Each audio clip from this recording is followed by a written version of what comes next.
We became the virus that the pandemic was afraid of. COVID-19 was afraid of Bedros Keuilian. Welcome to the Bedros Keuilian Show. Weedy weed.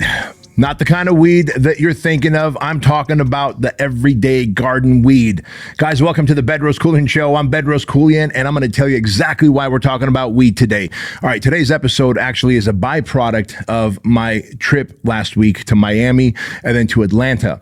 And in fact, on Miami, while I was out there at the Domination Conference speaking alongside Robert Herjavec from Shark Tank and my homie Ed Milet and Jen Gottlieb, so many great people out there, man. And then I flew from Miami to Atlanta and spoke at our Fit Body Bootcamp World Conference. We had over 600 coaches and owners there in Atlanta, just pouring into them for 3 days. Killer event. And when I got up on stage, I talked to them about the thing that every owner and operator needs of a business. In fact, every human needs if you want to survive life and thrive through life. And if you want to survive in business and thrive into business, you need these three things. I'm going to share it with you in a second. But first, I want to give you an example of this thing. And what I shared on stage at the Fit Body Bootcamp World Conference, I think did a great job in terms of framing this entire show today. And that is the orchid versus the weed. So not the weed that you're smoking and puffing on and getting hopped up on. I'm talking about the everyday garden weed versus the beautiful, pretty little orchid. And the example I shared at the event was that, oftentimes you look at the orchid and it's beautiful, it's pretty, you admire it. But if you look at it closely, you realize that they take that orchid, like if you go to a grocery store and buy an orchid because you're going to maybe go to a friend's house or something and you want to take them a little gift, most people will take an orchid, right? Or they'll buy an orchid and set it on their office table. And that orchid, that stem is so long that the orchid is not even strong enough to hold up its own stem. So they put a little stake there and they put little clips and they hold the stem up with little clips along that stake that they put in there, right? That little piece of wood. And yeah, it's pretty, yeah, it's beautiful, but I'm a weirdo, so I decided to do a little research on orchids. Why are they so beautiful and what more can I learn about them? And as it turns out, the freaking orchid is as fragile and delicate as they come. Too much sun, the orchid dies. Too much shade, the orchid dies. Too much water, not enough water, the orchid dies. In fact, you plant the orchid next to any other plants, most other plants, the orchid will die. It's just not a plant that is hardy. It is not anti-fragile. In fact, it is the opposite. It is very fragile and sensitive. Yet we all kind of think about the orchid and we go, it's so beautiful, it's so pretty, and we gift it to others. Then I got to thinking, you know what? If I was going to be a plant, would I want to be an orchid or would I want to be the everyday garden weed? Because you look at the everyday garden weed, man, it grows out of concrete, it grows out of asphalt. I've literally gone to Mammoth Mountain with the kids and we're snowboarding, and then I'll see like a telephone pole in the snow and there's a garden weed growing out of the side of a telephone pole in the snow. Like at home on my pool deck, like in the cracks where the sidewalk connects, they call them joints. In those joints, a lot of weed innuendo in this episode, huh? Joints. Puff Puff Give, Smokey. By the way, if you know what Puff Puff Give, Smokey, if you know what movie that's from, let me know in the comments on YouTube. And then let me also know what your favorite scene is from that movie. I'm not going to tell you what it is, but there's a lot of great lines from that movie. Let me know in the comments. While we're at it, by the way, if you're watching this on YouTube, bro, be a cool cat and subscribe. 74% of you are not subscribed. If you're getting a lot of value from this show, you want to help others by getting the algorithms to push the show out to more eyeballs. It would mean the world to me if you would subscribe and then if you would like and comment. Cost you nothing, absolutely free, and it would help everybody out, including the show, right? Anyway, so with that said, I realized very quickly that there was this piece of like this weed growing in between the two slabs of concrete. And when I went to pull it out, it just like easily came out. Like there was no dirt. The fucking thing was growing in a crack. And I'm guessing it was just getting nutrients from the air or something, right? That's how resilient the everyday garden weed is. And so when you think about it, like most people in life, if they want to win in life, they're like, well, everything has to be planned out just right. I have to make sure I got good sleep. I got to make sure my nutrition is dialed in. My training is dialed in. I need a good plan of attack. The economy has to be in my favor. My favorite president has to be sitting in the White House. Everyone in my life has to be compliant and on board with my mission, vision, and values. And then I can go and attack my life's goals. Well, it's rare, very rare in life that all things are in perfect alignment for you, that you're going to be able to go win at life, right? The reality is that that's asking to be an orchid. When everything is perfect in my life, the plan, the people, the timing, the everything, the economy, then I will go execute. If not, sorry, I can't. Like, bro, that's being an orchid, right?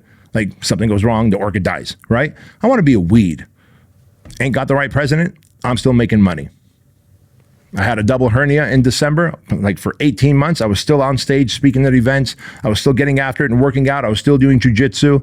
True, I was getting pinned a lot easier, because when you have two hernias, you get pinned easier because you can't use your abs really or your core for that matter, to do anything functional, to be able to get the opposition off of you. But after I got the surgery, I was fucking back at it after a few weeks, right? And I share this with you because in reality, yeah, I want everything to be aligned perfectly in my favor so I could win at life, I could win in business. But the fact of the matter is, I'm not going to have everything in life planned out exactly as I want to stack the odds in my favor. And that's why we have to think like a weed, that even though the odds are not in my favor, it's cold, it's rainy, there's a lack of money, there's a lack of opportunity, the right person's not in the White House, people aren't rooting for me. In fact, most people think that I'm going to fucking fall flat on my face on this new venture that I'm going to take. I'm still going to fucking attack this as though I'm destined to win. That is what the weed does. The weed's like, I don't give a fuck. There's snow and there's a fucking electrical pole. I'm just going to grow off the side of it. Oh, there's two slabs of concrete. I'm going to grow right out of that fucking joint, right? I've seen weed growing in sand at the fucking desert.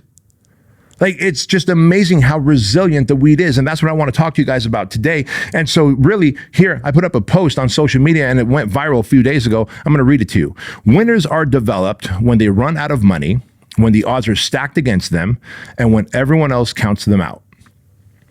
Winners get resourceful when they run out of resources. Winners are resilient when they're knocked down flat on their back and when most people count them out and give up on them. Winners are relentless in their pursuit of the outcome. They're relentlessly obsessed to win, and they will fight till the end.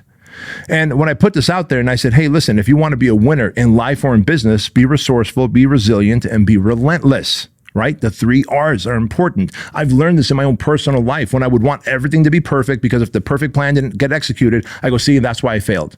And then I was like, now stack the odds against me. Today, stack the odds against me. The fucking pandemic in 2020 stacked the odds against me and my franchise, Fit Body Bootcamp, and we absolutely crushed it. We became the virus that the pandemic was afraid of. COVID-19 was afraid of Bedros Keuilian. Hey guys, quick interruption to the Bedros Keuilian Show. Listen, if you're like me and you love fitness, you love helping people, and you love being an entrepreneur, you might want to open up a Fit Body Bootcamp gym. Doesn't matter what day of the week, what time the session is, Fit Body Bootcamp locations are full of clients getting amazing results. With hundreds of locations across the United States and Canada, we are helping people burn fat and build muscle while helping entrepreneurs like you develop business models that are successful and have recurring revenue. So if you think Fit Body Bootcamp might be a great business model for you, then I want you to go to fitbodybootcamp.com. I want you to click the franchising link, fill out the application to see if there's a territory available in your town, in your area. And who knows, if you're a good fit, we will invite you to the Fit Body Bootcamp family. Now back to the show.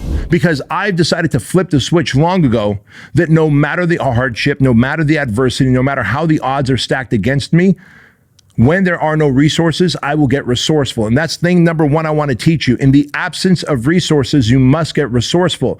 Yes, if the plan worked out perfectly, the amount of money that you have is going to be enough to launch that business. If the plan worked out perfectly, the love that you get from your honey is going to be there all the time. But when the resources run out, you can't just shrivel up and die. You can't be the victim. You can't say the circumstances changed and they're not in my favor and therefore I must give up and quit. When you run out of resources, this is when you have to become resourceful. I'll give you a great lesson in that. You ready for this? The year was probably 1981, 82. In 1980, my family and I escaped the Soviet Union. We came to the United States. We lived in Section 8 housing. We were poor. We were broke. We had no money. Like, we were destitute, right? Yeah, we were getting government assistance, but family of 5, me being the smallest, I was 6 years old in 1980. So by the time I'm now 7 or 8 years old, this happened in 1981 or 82. I got lice because we're living in junky, shitty apartments, and I got lice. And my mom and dad, man, they're trying to save every penny. And so they're working their nuts off. They're working under the table. They were trying to still get our green cards. We came here legally, but it takes a while to get your green card. And so, yes, we're getting like food stamps and we're having Section 8 housing, but you still need money. And so, because it's never enough what they give you. And so with that said, I got lice. My mom was like, well, we can't afford to buy lice treatment from the drugstore. So she had my dad siphon out gasoline from a parked car. And she took me in this grassy area of the apartment complex, and she had me double over and close my eyes, and she washed my hair with gasoline to kill the lice.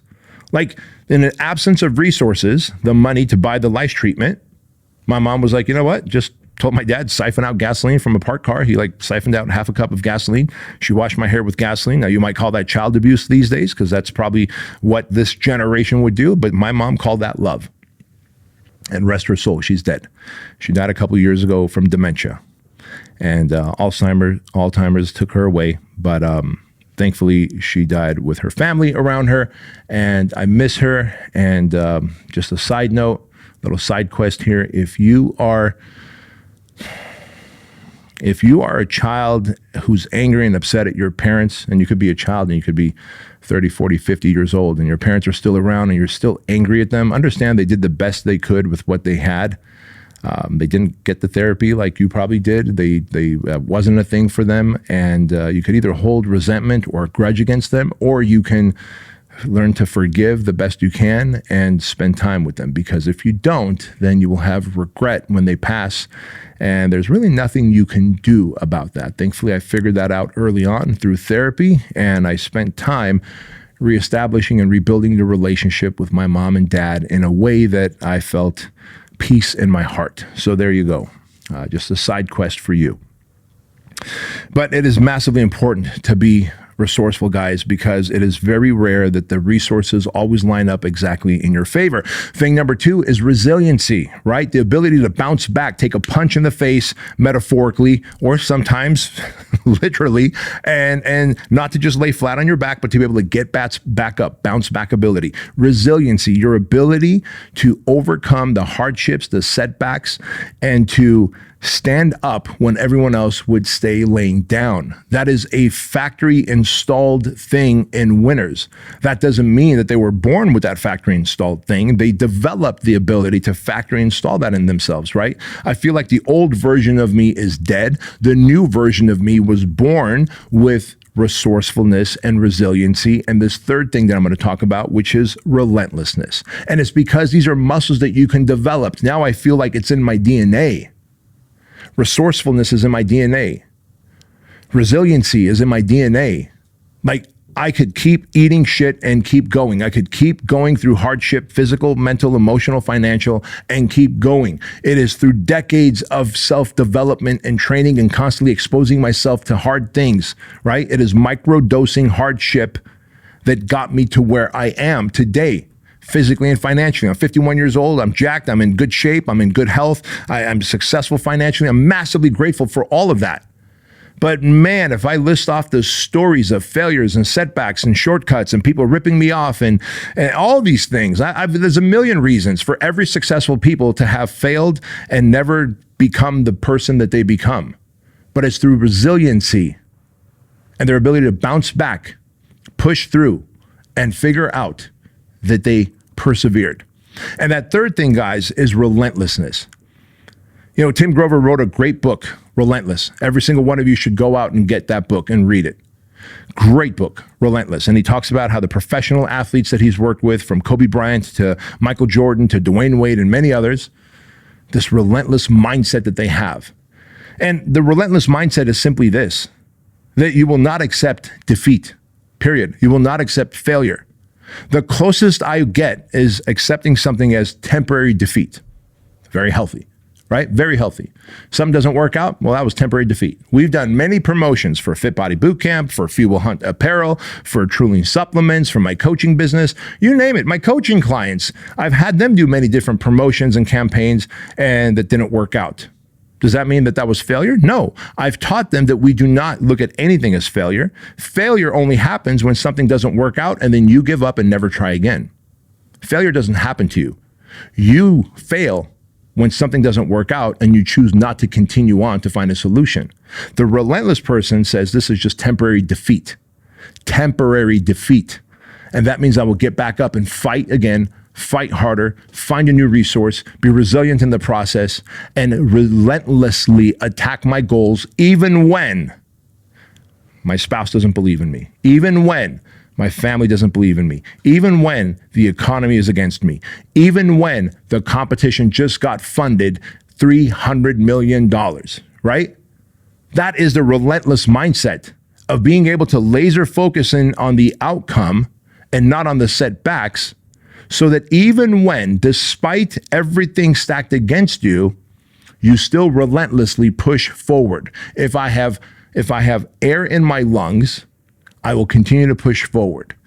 And that mindset, guys, of being resourceful, resilient, and relentless is what will get you to have a beautiful life of great experiences and building businesses and seeing them scale and become massively profitable and really serving your family and the church and the charity that you love and you want to give to, and get yourself out of debt and have these awesome memories, so that when you die, because it is inevitable that we will all die, none of us have found a way to get around death.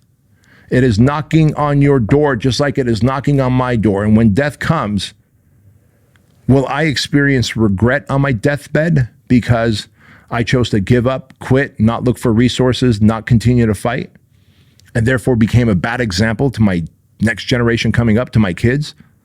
Or am I going to have peace in my heart on my deathbed because I knew that I put everything out there, that I reached my highest potential up to that point, and now I'm going to shut my eyes and off I go, right? And that's what we want, because at the end of the day, you're not just doing this for yourself. You're doing it for your family, for your kids.